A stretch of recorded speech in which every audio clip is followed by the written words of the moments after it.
There are times in life when a single carelessness can collapse everything you knew as well. I know that better than anyone. My name is Anna, I am 32 years old, and until recently, I purely believed that my existence followed a predictable script, those who do not yield or story to tell dinner. He worked as an analyst at an office in Moscow, with such a stable routine that even breakfast seemed rehearsed.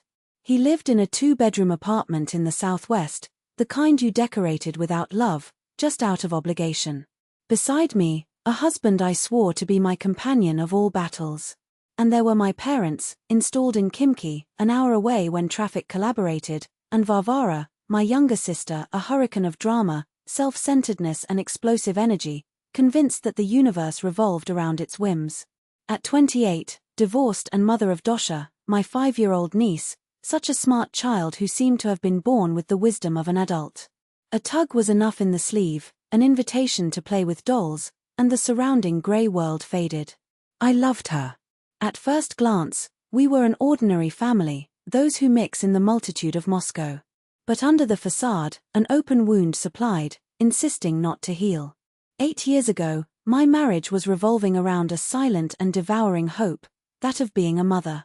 Every month, my hands were shaking when opening the pharmacy test, expecting a miracle that never arrived. Every month, disappointment was repeated, relentless. We exhausted all possibilities: doctors, hormones, in vitro fertilization protocols, injections, medicines that could not even pronounce the name.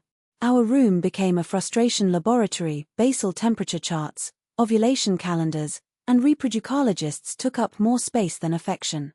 The passion died under the cold lights of the corridors of the fertility clinic, suffocated by the weight of unfulfilled hopes.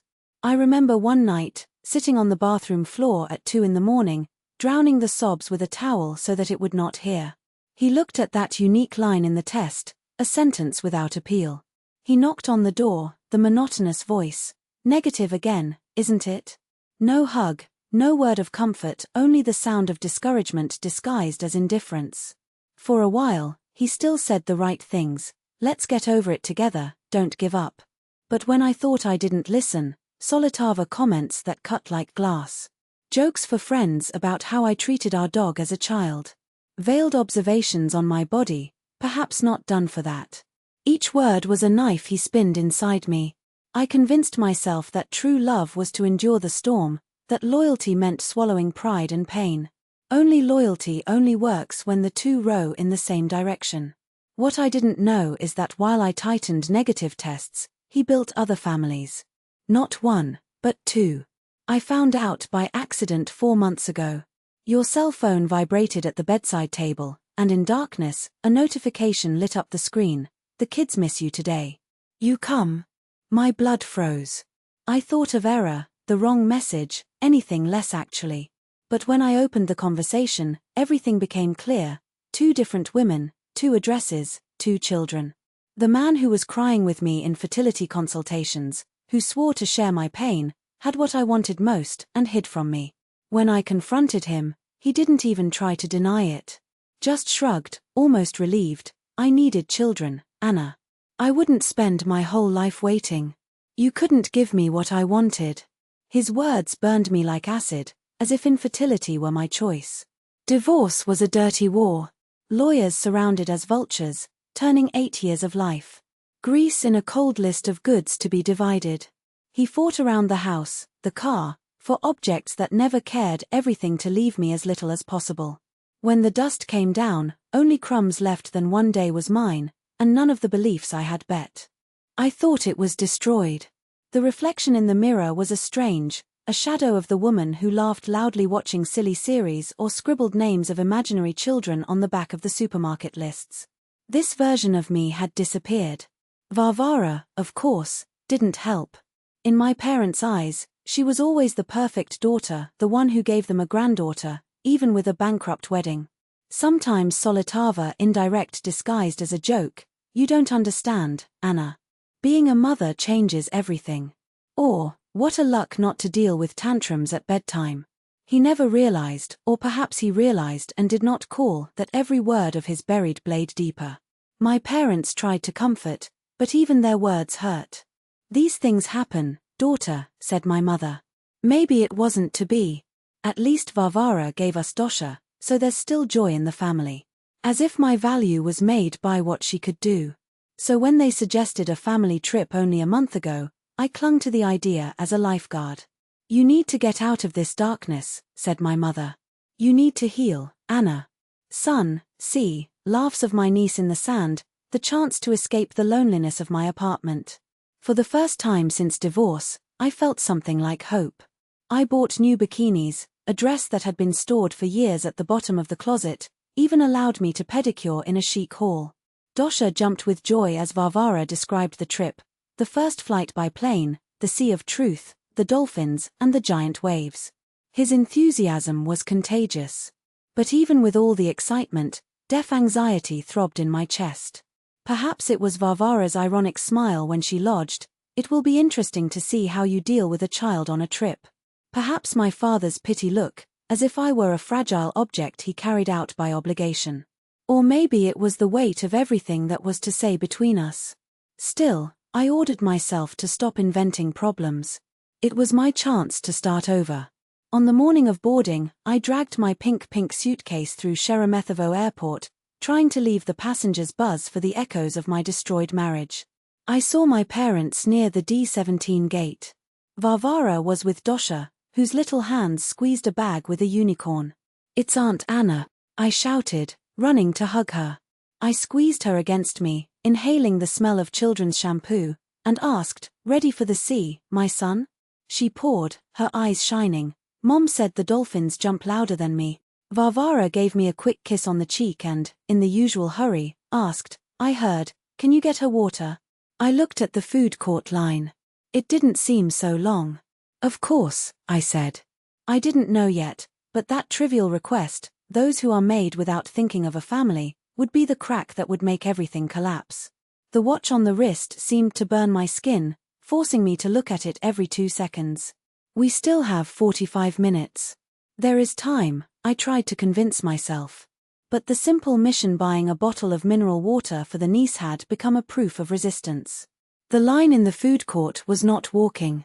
Families argued for cold hamburgers, children whimpered by nuggets, and Teriak's cashier moved in slow motion, as if every movement of yours were a personal affront to my growing despair. It was then that the cell phone vibrated in its pocket.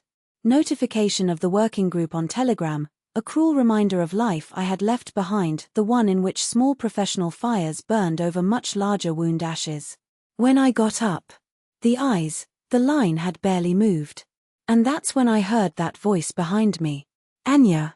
It cannot be." I turned slowly, as if the movement could undo reality. Jean, my Vishka classmate, the university that had united us and then played in parallel lives. We haven't seen each other for over a year, maybe 2. She was the same, a bright smile, contagious laugh, that kind of woman who carries the chaos in her bag like a brand accessory. "Bomoy, Jean." The hug was instantaneous, an unexpected refuge amid that plastic hell and fried fat. She said she was on her way to St. Petersburg, a job trip. I, in turn, had babbled something about Sochi, family, vacation, until, without warning, the words began to gorge like a broken dam. I spoke of divorce, the years of infertility, the betrayals that hurt more than knives because they came from those who swore to love. Jean heard everything, leaning his head with compassion that did not ask for permission, his fingers slightly supported on my arm. "You didn't deserve it, Anya. You will find something better. You will meet again." I didn't realize until that moment how much I needed to hear those words. Not as an empty consolation, but as an anchor thrown in the middle of the wreck.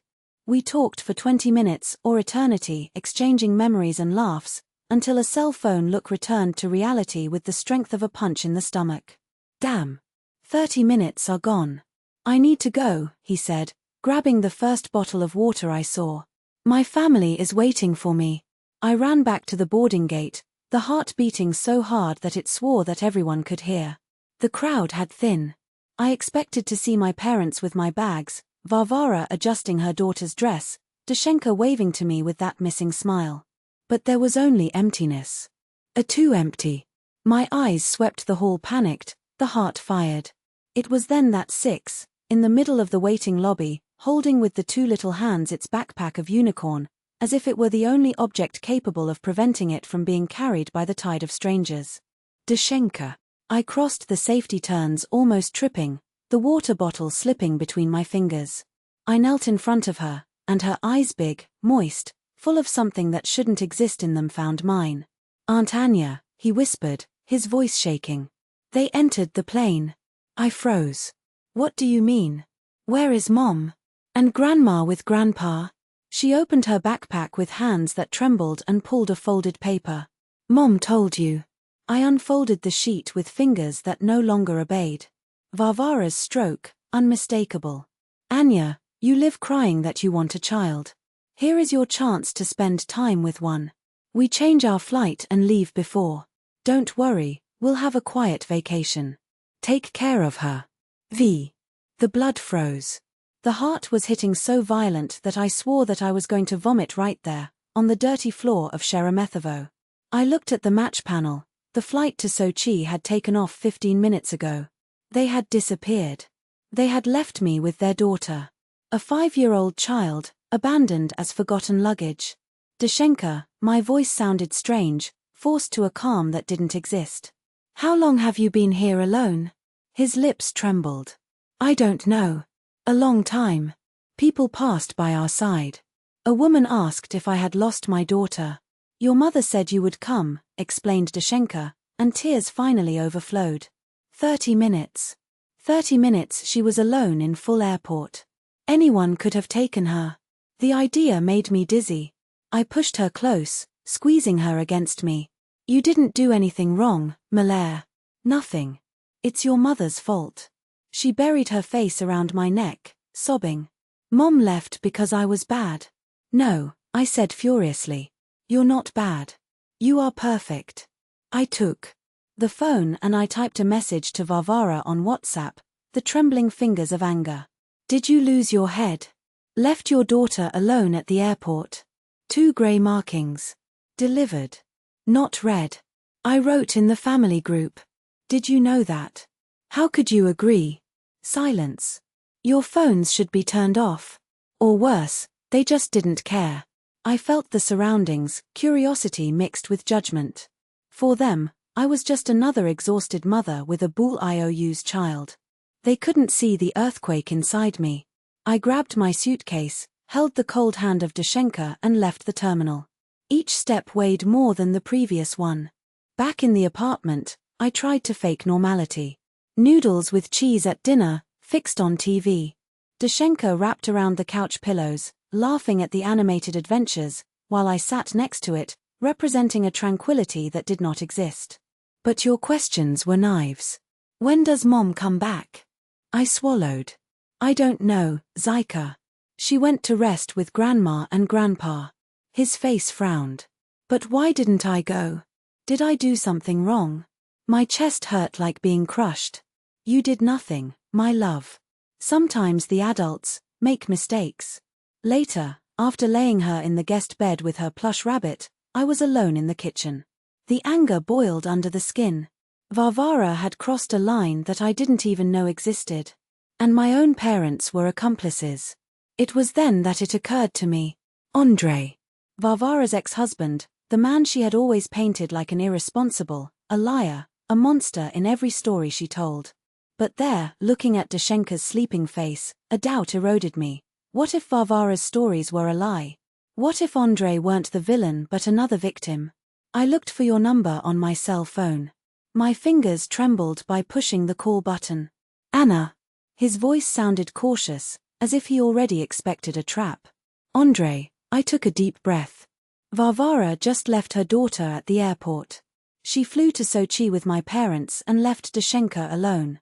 "If you want to see her, come now." A pause. So something in its tone has changed, a rough determination, like steel being forged. "I'm leaving. I arrive in an hour." I hung up and looked at the silent apartment, to the child who breathed quietly in the other room. My sister thought I was giving me a sick gift, the chance to be a mother. But in fact, she had opened a door that I could never close again. And when Andrei crossed that threshold, the truth about Varvara, about all of us, would begin to reveal. An hour and a half later, The doorbell rang. When I opened the door, Andrei was there, holding a LOL doll. Huge, the pale face, the strokes marked by tiredness. But his eyes softened when Dashenka ran toward him. Pope! She jumped into her arms, her legs wrapping her waist as if she never wanted to let go. He buried his face on his hair, his shoulders shaking. Prince C. How I missed you. I stood at the entrance, watching that reunion. If Varvara was there, he would have turned everything into one more drama. Andrei only plays a father when he suits him. But that was not theater. It was raw love, unarmed. He kissed his cheeks over and over, tears dripping shamelessly. She laughed, wiping them with her little hands. Don't cry, Popochka. I am fine. Aunt Anya took care of me. I cleaned my throat. Enter. We sat at the kitchen table while Dashenka played with the new doll on the carpet. Andrei stared at me, and in her eyes there were decades of exhaustion. Varvara left her at the airport, he repeated, as he said aloud he could make the idea less absurd. I just nodded. And then, for the first time, I realized that we were on the same side. Half an hour alone. A crowded terminal. Anything could have happened. Andrei cursed low, buried her face in her hands. It was like this for long. Confuses, shaking his head as if he tried to shake a nightmare. When he finally spoke, his voice was rough, worn out by time and betrayal. You need to know the truth about your sister. All these years, she told you that I was a liar, an irresponsible, a drunk. But it is the opposite. She was the one who betrayed. Not one, not twice. Several men. I blinked, stunned. Varvara always said that he had abandoned her, that he did not want to take responsibility. His laugh was dry, without joy. That's where she wanted everyone to believe. He pulled the phone, slid his fingers down the screen. The photos appeared one by one, and my stomach turned. Varvara hand in hand with a man in a bar. Varvara entering one hotel with another. Varvara kissing someone in a car, someone who was clearly not her husband. And in all the images, she smiled like that, the same smile she displayed with family dinners, pretending to be the perfect mother. I even did a DNA test, Andrei continued, his voice shaking for the first time. To make sure Dashenka was mine. Thank God, it was. But do you get an idea of what this is? Look at your own daughter and doubt. I swallowed hard, remembering every time Varvara cried in our parents' room, telling how Andrei had broken her heart, how strong she was for raising her daughter alone. My parents swallow each word, praise their resilience, as they condemned him in silence. Why didn't you tell us? I asked, almost without voice. He shrugged, such a heavy gesture he seemed to carry years of defeat. I thought I was protecting Dashenka. I didn't want her to grow up knowing the truth about her own mother. I didn't want to humiliate either her or myself. So I let Varvara control the narrative. I let it paint me like the monster.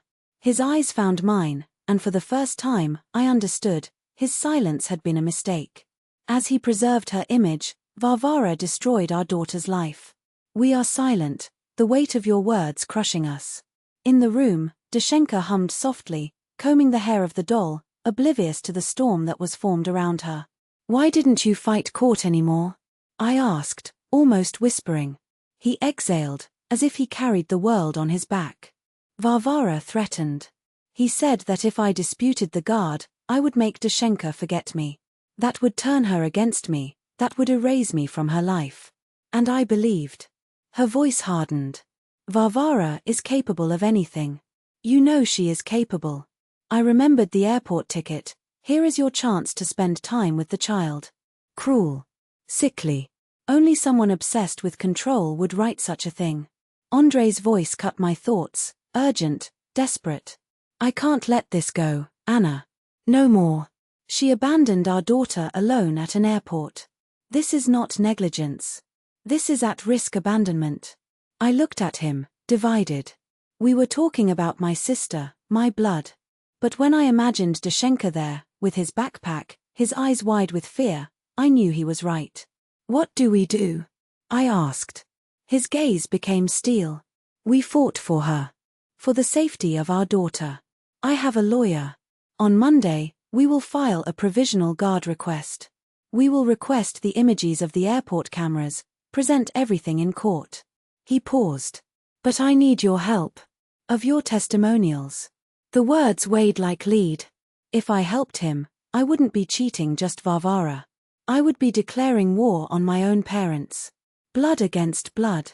But then Dashenka lifted her eyes from the rug and extended the doll to me.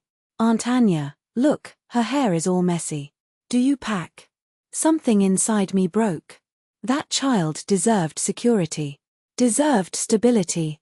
It deserved love. If Varvara could not give it to her, someone had to intervene. Go. I found Andrei's gaze. I help. Cost what it costs. He nodded, and saw a flash of relief on his face. But behind it, there was something else. Fear. Not to lose the legal battle, but what Varvara would be able to do when he realized they were taking his daughter. That night, after Andrei left, I put Dashenka in bed once more. She squeezed the doll against her chest and whispered, "Mom comes back tomorrow." I stroked your hair. No tomorrow, Malaire. But your father is here now. And me too. You are safe. Her eyelashes trembled, but before sleep took her, she murmured something that froze me to the marrow. Sometimes Mom gets very angry. He says that if I love Daddy more than her, he leaves forever. I was paralyzed, my hand still in your hair. She was 5 years old, and was already carrying the weight of threats that no child should hear. Never again, I promised myself more than to her. You no longer need to be afraid. But deep down, I knew, the storm was just starting. Until Monday morning, Andrei's lawyer had already taken the first steps. They filed a precautionary request, requesting Dashenka provisional guard, based on the abandonment at the airport.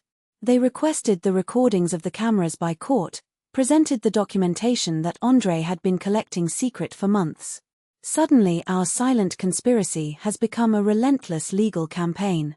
That same night, Andrei arrived with piles of paper. Screen catches, bank statements, private detective reports.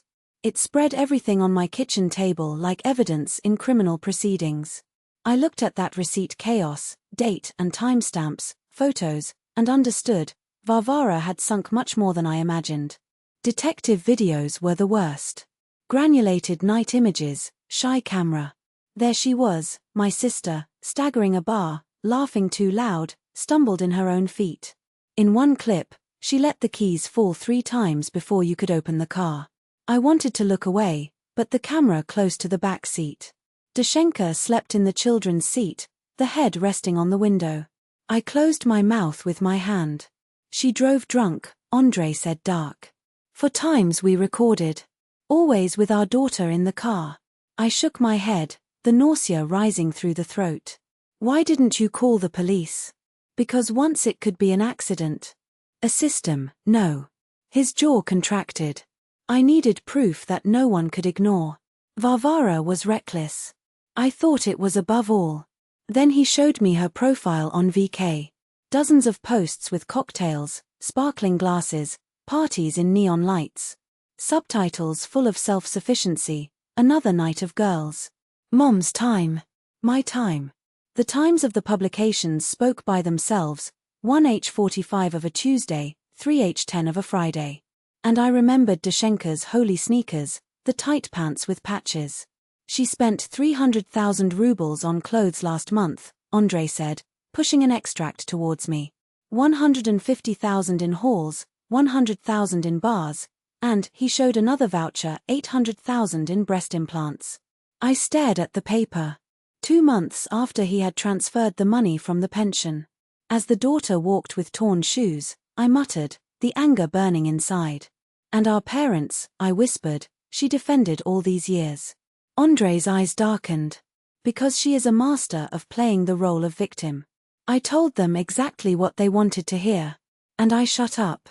I didn't want to humiliate anyone. I wanted to hit the fists on the table, scream against the wall. But instead, I heard as he kept unfolding his evidence, because as horrible as it was the truth, we needed her. Later, that week, social worker Irina Viktorovna arrived with me with a electronic paste in hand and a look that, although serene, seemed able to dismantle any lie with a simple blink of an eye. He sat in front of me, crossed his legs with professional elegance and began asking questions so soft that it almost made me forget the weight of the situation. "How is Dosha adapting?" he asked as his fingers slid down the tablet screen with surgical accuracy. I swallowed hard before answering. "Better than I expected, I admit, surprise at the truth in my own words. She sleeps all night now. Eat well. Plays like any child. A break. Ask for mother, but less and less. In the early days it was constant. Now, once a day, maybe." Irina Viktorova has been writing, noting everything with a calm that made me even more tense. Then he spent half an hour with Dosha, asking affectionate questions, as if just playing an interview. When she left, my niece approached me in silence and whispered something that almost broke me in half. She asked me if I was afraid at the airport. I said yes, but now I don't have it anymore, because you and Daddy love me. I squeezed her against me, kissing her forehead, while a silent promise burned inside me: I will never let her feel that fear again. But the threat was no longer just Varvara.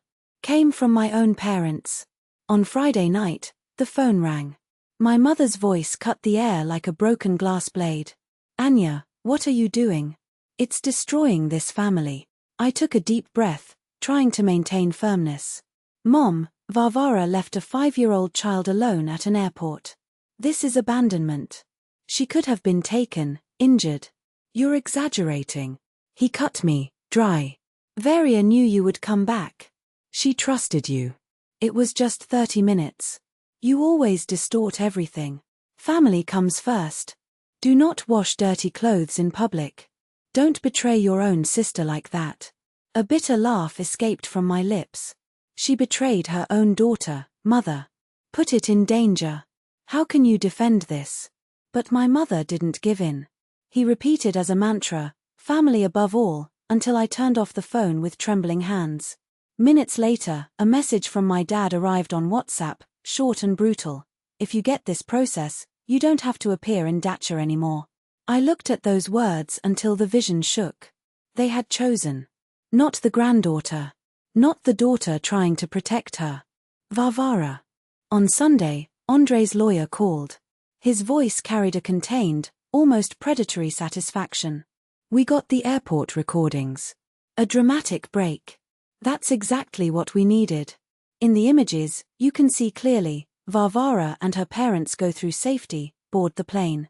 The child is left behind alone. 120-8 minutes. Then you appear running, the desperation stamped on your face." I closed my eyes, reliving the scene. Varvara moving on, without looking back. My parents behind her. Dosha, small, holding an abandoned bag. Then I, falling to my knees as I met her, while other passengers looked, alarmed. A woman even approached the girl worried and called security. The lawyer continued.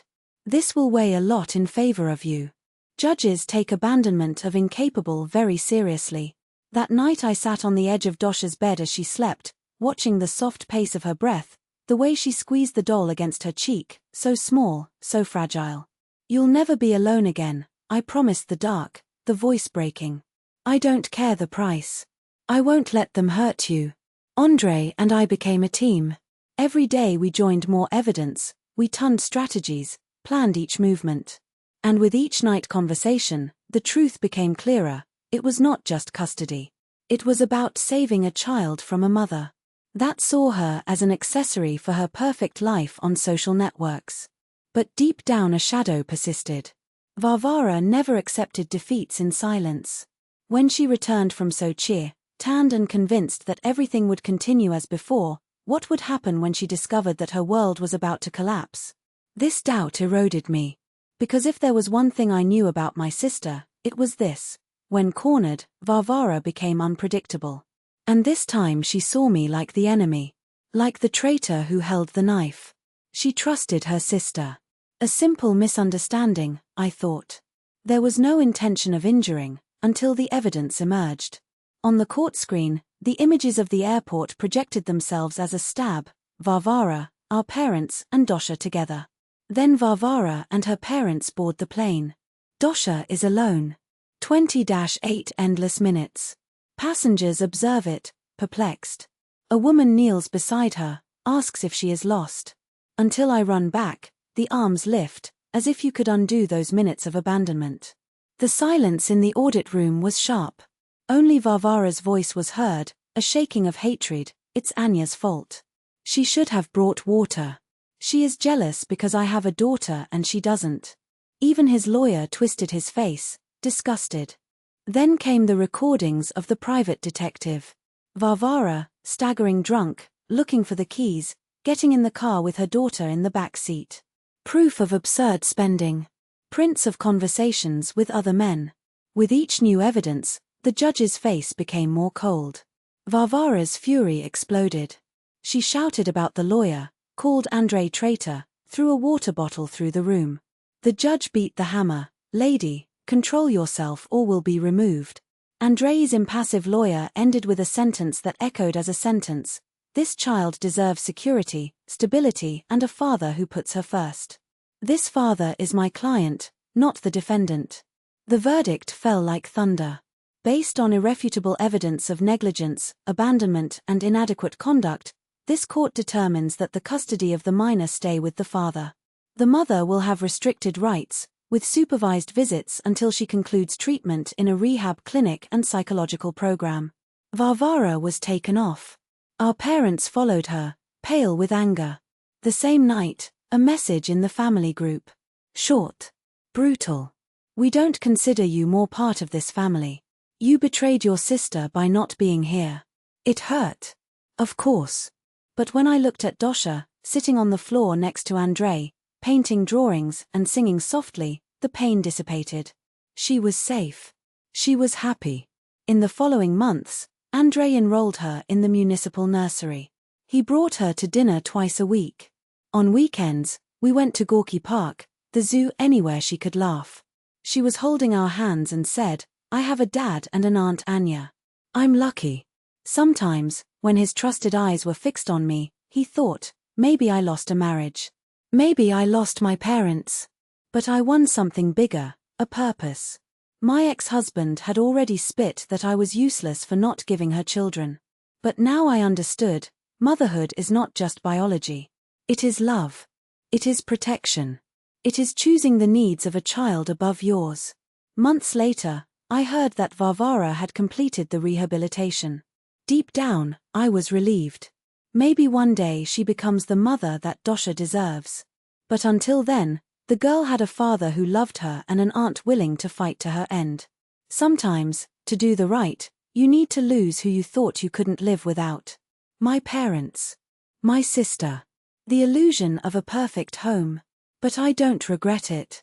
Because when I lie down, when she hugs me by the neck and whispers I love you, Aunt Anya, I know I lost nothing. I saved. And that, in the end, is what really means family much more than sang ties. Yui.